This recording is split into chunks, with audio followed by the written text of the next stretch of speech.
todo parece indicar que Erubiel es el que va a ganar en el Estado de México, que había una conveniencia pragmática en que hubiera una coalición PAN-PRD para poder hacer frente a la fuerza de Erubiel. Por supuesto, Erubiel no es el PRI, pero Erubiel tiene detrás de sí toda una estructura, un partido que además tiene toda una tradición en el Estado de México de continuos de 80 años de gobiernos priistas, que tiene recursos económicos seguramente mucho más importantes que los que puedan tener los otros dos candidatos. Tiene toda una enseñanza y un aprendizaje del PRI duro, ¿no? Del PRI clásico, digamos, del PRI de los buenos años, para ganar las elecciones. Tanto el PAN como el PRD se han debilitado en las últimas elecciones.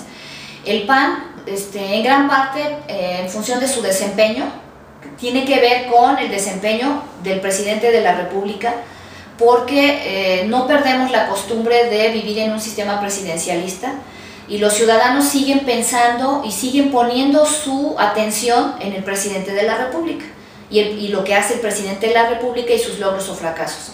Y el presidente de la República en estos momentos es del PAN y no ha tenido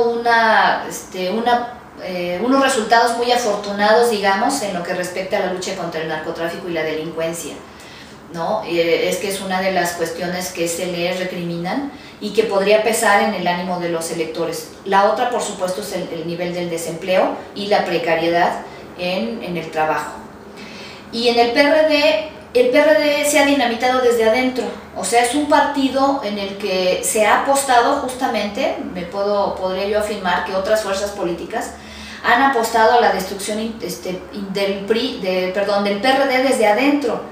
Todas estas famosas tribus, estas dos enormes corrientes encontradas, han dinamitado al partido desde adentro, con ayuda, me parece, de alguna de las partes, no de las dos, pero de alguna de las partes al interior del partido. Entonces, eso los ha debilitado y ha hecho que la ciudadanía, incluso parte de la gente que votaba por ellos, esté desencantada y vote y piense votar por otras fuerzas.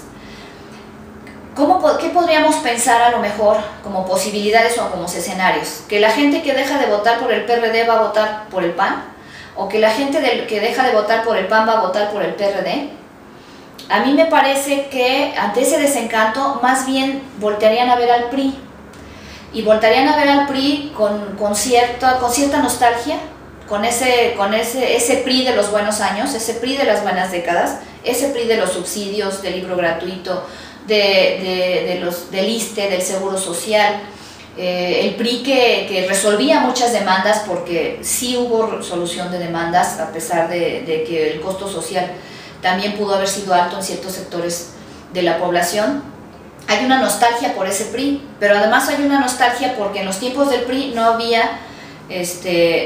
no teníamos la inseguridad que tenemos ahora, no era visible la lucha, no había una lucha tan desenfrenada entre los cárteles, había, digamos, había cierto control, podríamos pensar. De hecho, alguno de los prominentes priistas así lo dijo no hace mucho, ¿no? Que había negociaciones ahí, que el PRI tenía controlado la presidencia, tenía controlados a los cárteles.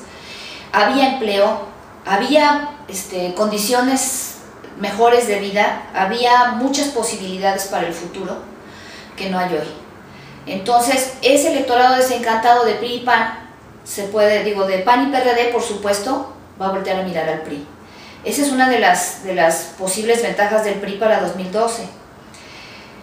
Y por supuesto, si gana el candidato de Peña Nieto en el Estado de México, pues es un excelente augurio de que él sería el vencedor de las elecciones en el 2012. Gracias.